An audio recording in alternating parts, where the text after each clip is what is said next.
Isabelle Maréchal. Aussi pertinente que touchante.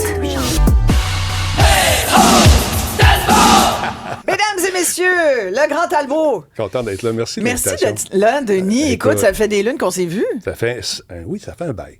T'es toujours aussi grand. Oui. Voilà. Un petit peu moins jeune. Mais ça paraît même pas. Voyons, l'âge, c'est dans la tête. Il y a 5 sortes de viande dans ce face-là. Écoute, tu viens de sortir Les Aventures de Monsieur Net et du Grand Talbot. Ouais. Ça a marqué plusieurs générations, je dirais, parce que... On m'en parle encore. Ouais, vraiment. On t'en parle encore?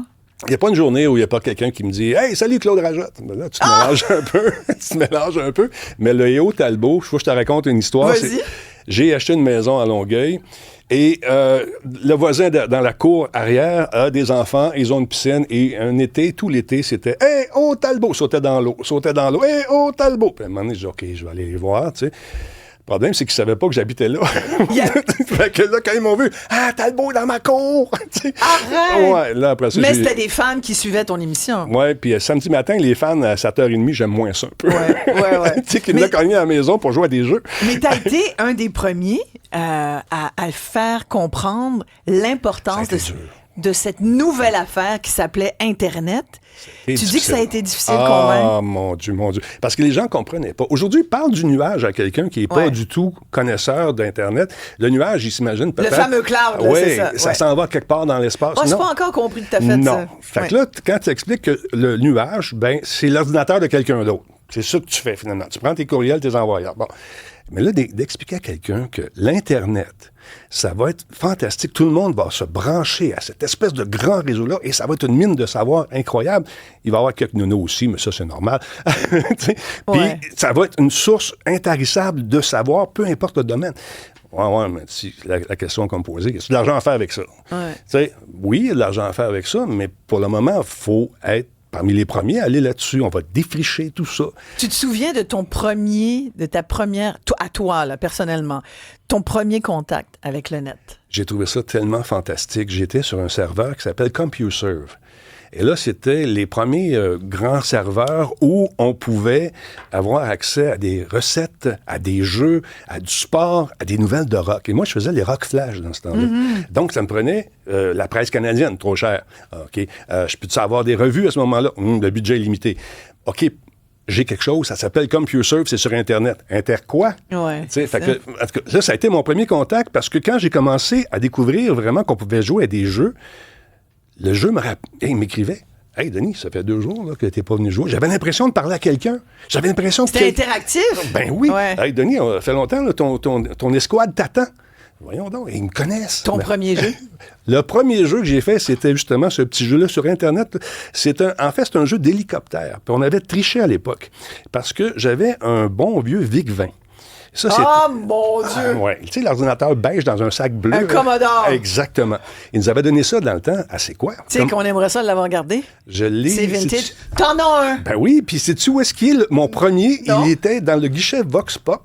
Les gars, à l'époque, qui faisaient la technique, avaient monté tout le programme, inséré le 25 sous, le 2 piastres dans la machine. C'était tout fait sur mon VIC-20, ça.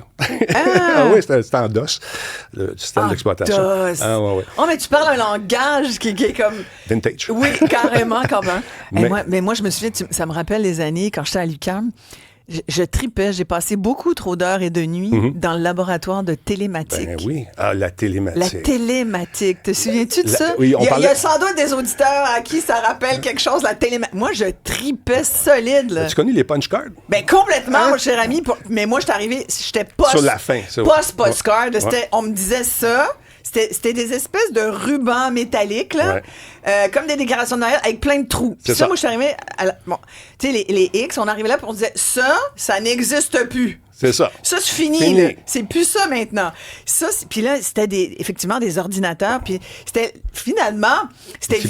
vraiment, là, c'était vraiment le début, la télématique, des jeux vidéo. C'était des grosses... On faisait des petits bonhommes, on les mettait dans des maisons, c'était Minecraft. Exactement.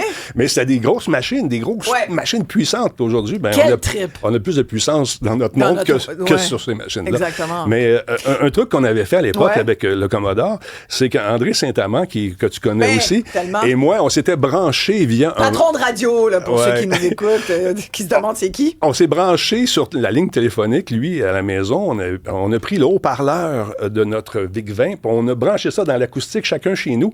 Puis là, on avait inventé quelque chose. Le modem. Ben non, ça existait déjà, Denis. On ne le savait pas. On avait inventé ça. Hey, mais attends, on va demander aux gens. Ben, exactement. Oh, mon Dieu, ce son! Raccroche la ligne. Je suis sur Internet. Là. Veux-tu raccrocher? Ça occupait le circuit téléphonique. Tellement! Oui. Oh, mon Dieu, j'adore! 1-877-827-2346. On est tout excités parce que là, ça nous ramène. Ben oui. Écoute, c'était quoi, il y a 25 ans? Ah, dis pas ça. Dis pas ça. S'il y a des auditeurs... Hey, moi, j'aimerais savoir votre mémoire de l'époque, votre premier contact avec l'Internet ou avec M. Ned et le Grand Talbot. Vous pouvez me l'écrire également, 187 Cube Radio. Tu vois, nous, c'est bien interactif, le lien que j'ai avec les auditeurs. Ben, je fais ça chez nous. J'ai du fun. Je me suis monté un studio qui ressemble étrangement à ce que vous avez ici, chez nous. Et puis, je fais ça à partir de la maison. Il n'y a pas si longtemps, c'était impossible de faire ça. C'est ça. Tu sais, avoir un studio complet de télé avec des caméras robots, ça coûtait une fortune. Aujourd'hui, ben, pour un budget raisonnable, tu peux faire ça. C'est ce que je fais à tous les soirs. Oui, tous les soirs, donc tu fais... C'est un balado, finalement? C'est un balado avec images, comme toi. Ouais. Exactement. C'est une job pour moi ici. Est-ce que... Bon, on parle je te ramène à Internet parce que c'est fascinant ce que c'était. Ouais. On vient de parler là, des balbutiements, puis en même temps, on n'aurait jamais imaginé... Non. Aujourd'hui, on parle d'Internet, mais au-delà de ça, maintenant, ce qui nous occupe beaucoup et même nous préoccupe beaucoup, je pense, avec raison, c'est l'intelligence artificielle. Ouais. C'est une nouvelle affaire, ça aussi. Puis je fais le lien parce que pour moi, il y a un lien évident entre ce qu'on a vécu avec l'Internet, l'arrivée de l'Internet, un peu finalement comme nos parents l'ont peut-être vécu que l'arrivée de la télévision à l'époque, du noir et blanc même, puis avant, on regardait la radio. Le faux micro. Parlait de Joanne Benoît hier qui nous disait au Québec à l'époque, vous savez, il y a le micro-ondes, mesdames, ça peut vous sauver la vie. Mais là, on est rendu à l'intelligence artificielle, on est rendu à du robot qui ressemble à des humains. On parle des humanoïdes, on se dit, mon Dieu, est-ce qu'on va être éventuellement remplacé? C'est sûr que c'est déjà omniprésent dans nos vies, puis on s'en rend pas compte. Quand l'interface de l'utilisateur est tellement transparent que tu t'en rends pas compte, mais quand tu parles à Siri, c'en est une intelligence artificielle. Bon, elle n'est pas tout à fait allumée. Des fois, Siri a des problèmes. Puis c'est une voix humaine, Siri. Une voix humaine, mais il y a maintenant... Elle s'appelle Susan, je pense que c'est une Américaine. Exactement. Ouais. Il y a une intelligence artificielle, je pense que c'est humaine, qui est une intelligence artificielle empathique. C'est-à-dire que tu peux... bonjour Isabelle, je sens dans ta voix que tu es heureuse aujourd'hui. Pourquoi? Là, tu vois, elle attend ta réponse. Ah oui, je suis content d'entendre ça. Peux-tu m'en parler un peu plus? Puis tu as l'impression... En auto, des fois, je le teste, là, je m'en vais, je conduis, puis je jase avec une machine. C'est vrai? Tu as l'impression qu'elle est vivante. J'en ai plein, mais des fois, ça me tente pas de parler. Ils sont demandants. C'est ça. Ils s'attendent à quelque chose. Elle, je pèse sur le piton, puis c'est fini. Non, mais blague à part, ça fait énormément peur, l'intelligence artificielle, parce qu'on voit toujours les scénarios catastrophes. Mais quand, dans quelques années, on va apprendre que, grâce à l'intelligence artificielle, un médecin qui est à quelque part dans le monde a la solution pour trouver, à aider quelqu'un qui est malade dans une salle d'opération, et tout va se faire par ça se fait déjà. Ouais. Mais souviens-toi, à l'époque, tu as connu le studio Morin Heights, c'est magnifique. Les polices sont allés là, les grands artistes. Puis je me souviendrai toujours de l'annonce qu'on avait fait un jour. C'est le Big Boss qui avait dit, là, il y a un saxophoniste qui est à New York, qui a joué à distance dans la toune de telle personne en direct, puis on l'a enregistré dans notre studio. Ça, c'était la révolution. Aujourd'hui, écoute, ils font des tunes, les orchestres se réunissent de façon séparée, unissent leur musique dans un gros fichier, puis ça donne une tune incroyable, puis on ne dirait même pas que c'est fait à distance. C'est vrai, c'est vrai. Mais, encore une fois, avec l'intelligence artificielle, on n'a pas cette humanité que nous avons. Même si on parlait de ChatGPT, l'intelligence artificielle, puis c'est vrai qu'il y a de plus en plus d'algorithmes maintenant où tu peux avoir... Tu as même sur Chat la fonction Humanize. Exactement. Donc, c'est-à-dire que si tu demandes, par exemple, l'écriture d'un texte formel, tu sais, hier, j'avais une lettre formelle à envoyer à une ambassade. J'ai demandé à ChatGPT, peux-tu m'écrire un texte formel? J'ai écrit, si tu veux, le cœur de mon texte. Puis là, il me l'a tout formalisé. Tu peux le peaufiner après pour ajouter encore. J'aurais pu mettre humanise-moi ça. Ouais. Bon, évidemment, je l'ai transformé un peu, mais quel gain de productivité quand tu y penses. Et faire les fameux sous-titres à l'écran, les super qu'on appelle. Souvent, moi, mes collaborateurs me font des sous-titres de 3 lignes. Tu dis, voyons, qu'est-ce que tu veux que je fasse avec ça? Alors, je me rentre ça dans le chat GPT, j'ai dit, fais-moi un titre avec ça, qui est en gardant le sens. Ça me donne exactement le nombre de caractères que j'ai besoin et je sauve un temps fou. Au lieu de dire, OK, attends un peu, qu'est-ce qu'il veut dire? Quel mot je peux trouver? Ouais. Ça se fait instantanément. Bon, on parle souvent de chat parce que c'est comme... c'est comme Apple, mais il y a d'autres compagnies aussi. Puis il y a d'autres, il y en a tellement là, qui font, puis il faut y aller selon tes besoins. Tu peux te faire des logos. Alors, tout ça, ça représente quand même du travail humain. Il y a des gens aujourd'hui qui font ces jobs-là. Oui, effectivement. As-tu vu le commercial de Coca-Cola? Le dernier, là, c'est magnifique. L'as-tu vu vraiment? Avec l'intelligence artificielle, ça a créé un tollé. Là. Je sais. Mais il est magnifique, pareil. Il est beau. Il y a des petites erreurs. Les camions, les roues ne tournent pas. Tout ça. Allez faire un tour là-dessus. Mais c'est beau. On dirait de l'animation. C'est comme un jeu vidéo. Oui, c'est ça. Alors, les puristes disent, oh non, il n'y a pas d'humanité là-dedans. Mais il y a toujours bien des humains qui l'ont fait. Un humain. Qui ont été derrière. C'est ça, c'est que ça prend moins de monde. Mais il a fallu quand même le créer. Ouais. Moi, je pense que les jobs de créativité vont rester, tu penses pas? Ceux qui ont de l'imagination vont s'en servir à bon escient. Ceux qui ont peut-être une imagination plus limitée voient ça arriver comme un ennemi. Ouais. Parce que, moi, je suis pas capable de faire ça. Fait que je sais pas. Qu'est-ce que ça va changer, pour toi? Le plus grand changement? Je pense que où ça peut devenir dangereux, c'est quand ça va prendre des jobs des gens. Puis ça, c'est normal. On l'a vu à Hollywood, il y a eu une grève pour justement les acteurs qui ont dit, moi, quand je serai plus là, je veux pas que tu prennes ma face, ma voix, puis je suis mort. Les gens qui ont fait... Et ça, il faut légiférer ça. Tu as tellement raison. On commence à le faire. Ouais. Dans les jeux vidéo, c'est la même chose. Je vais avoir Kevin Spacey, je vais le modéliser, je vais faire, mais non, attends une minute, tu peux pas faire ça, c'est mon image, c'est ma voix, c'est mes affaires. Ta voix, ma voix se retrouve partout en ce moment. Donc, moi, tu peux me faire chanter avec ma voix, tu peux me faire, faire des tunes, tu peux me faire dire des insanités, tu peux me faire, c'est possible de faire. Et ça, tu as raison, Denis, c'est probablement le plus grand écueil. Parce qu'on en arrive à plus savoir ce qui est la vérité et ce qui est du fake, le fameux fake news, ce qui est faux. Et comme de plus en plus de gens choisissent de parler qu'à des gens qui pensent comme eux, malheureusement. Chambre d'écho. Là, ça devient difficile de faire la part des choses. Là-dedans, d'avoir un esprit critique. Là, ton esprit critique, tu l'aiguises quand tu as justement des raisons de douter puis de poser des questions. Les fameuses 3 sources. Oui. Rajoute-en des sources, là, parce que tes sources peuvent être contaminées par, justement, ce billet-là. Les 3 sources, pour expliquer aux gens, ça, c'est quand on est journaliste, puis ça fait partie, entre autres, des normes journalistiques, déontologiques. Moi, j'ai contribué, entre autres, avec Alain Saunier, à écrire les règles déontologiques de la Fédération des journalistes du Québec. On était plusieurs, puis c'était important de dire, il faut avoir des sources. Ouais. Pour nos sources, il y a la protection de nos sources aussi. On est prêt à aller en prison pour protéger nos sources. Mais ça en prend plus qu'une. Effectivement. Puis donc, la règle, c'était 3. Si t'en as 3, tu peux considérer que ton affaire est différentes. 3 différentes. C'est ça. Pas mais le père, la mère, puis le beau. C'est ça. Mais là, le truc avec ça, c'est que les sources vont devenir de plus en plus contaminées par, justement, ces billets-là de l'intelligence artificielle. Il faut faire attention. Puis on se rend compte qu'il y a beaucoup d'hallucinations dans ces propos-là aussi. Tu as vu l'étudiant, c'est arrivé hier, l'étudiant est en train de travailler sur un projet, puis à un moment donné, à la fin, il pose une question sur des enfants, et puis c'est drôle, l'intelligence artificielle était tannée un peu. Il a dit « Die, human die, you should die now ». L'intelligence artificielle, il a dit « On va t'éliminer ». Big Brother is watching. Mais c'est terrible. Oui, c'était une couple de fois que ça arrive d'ailleurs. Fait que là, on a peur un peu.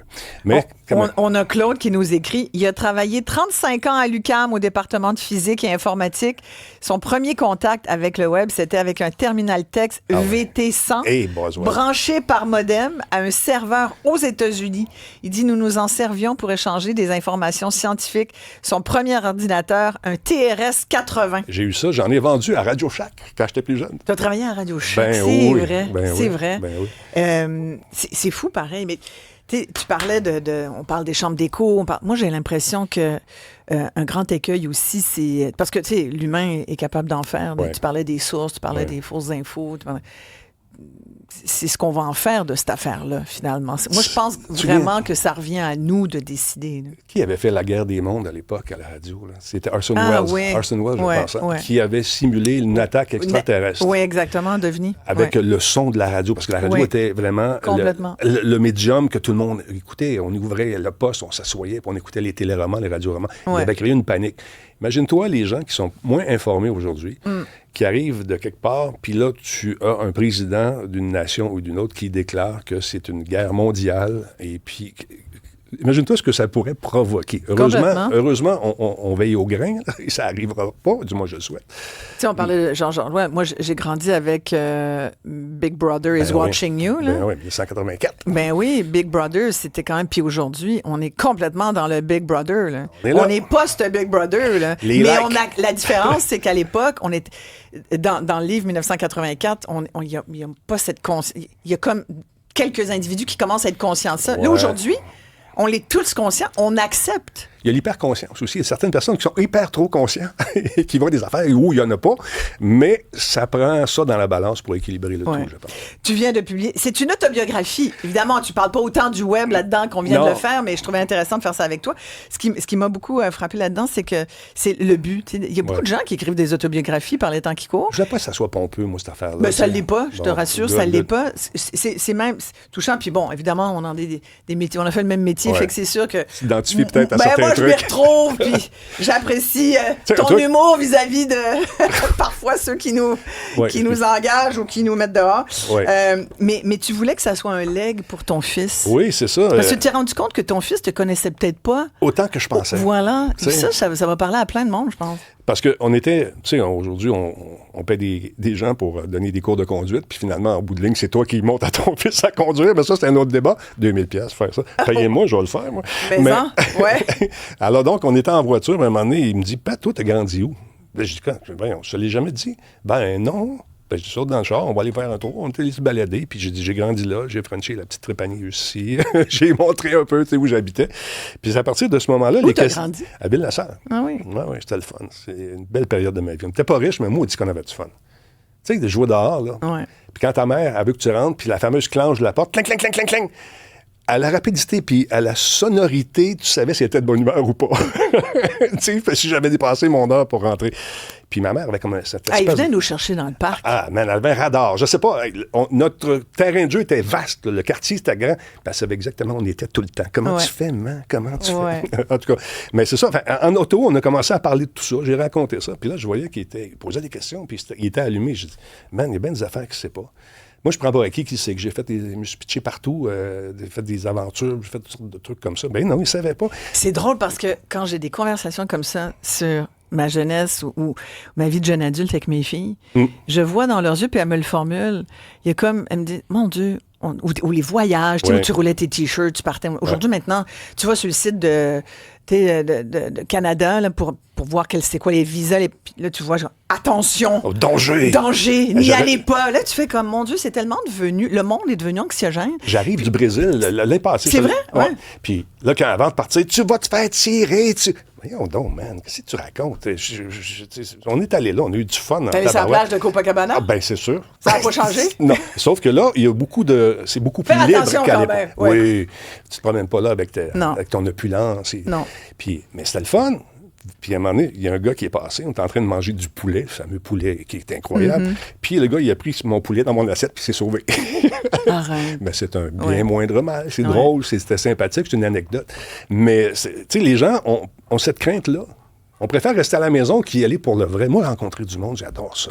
D'aller au Japon, j'irais rester là 6-7 mois, un an. J'ai aimé ça. Puis les gens me disaient, va pas là, c'est dangereux.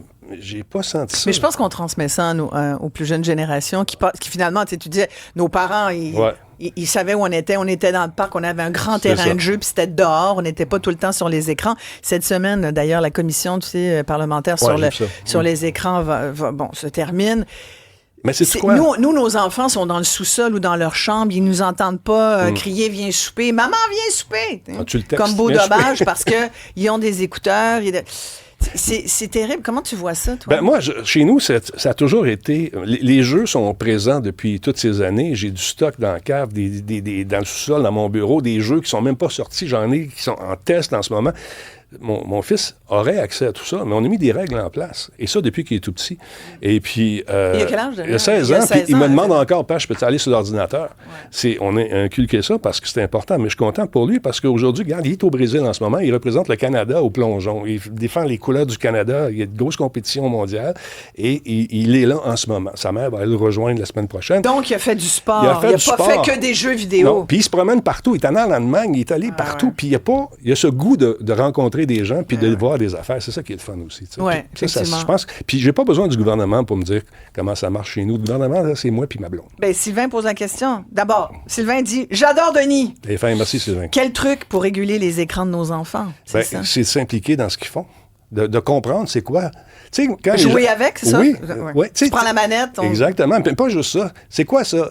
Quand j'entends toc-toc, non, c'est pas toc-toc, c'est tic-toc. Informe-toi. Ben oui, informe-toi, regarde ce que c'est, puis fie-toi pas aux préjugés des autres gens. Vas-y, goûte-y. Avant de goûter, dire si un plat est bon ou pas bon, tu y goûtes. Hein? C'est la même chose. Regarde ce que c'est. Essaie de voir au-delà de la plateforme, c'est quoi les risques de cette histoire-là.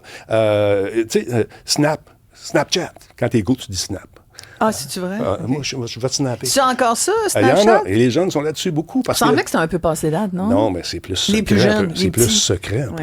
Ouais. Puis les jeunes n'ont pas d'affaire à avoir du chat. Parce que tu sais que dans notre merveilleux monde, tout le monde n'est pas super gentil. Il y a beaucoup de problèmes. Il y a des pédophiles qui se promènent là-dessus, qui flairent la bonne affaire, puis sont les premiers embarqués. Écoute, le contrôle parental, qui a ça, sincèrement? Il n'y a pas grand monde, là. J'ai un chiffre ici. Les 3/4 des parents, c'est un sondage. Ils ne savent pas comment ça marche. Ouais, ils disent... les parents, 75 des parents sondés ont affirmé que leurs enfants en utilisaient 3 ou plus des appareils électroniques. Là. Ouais. Une hausse de 35 % depuis les 3 dernières années.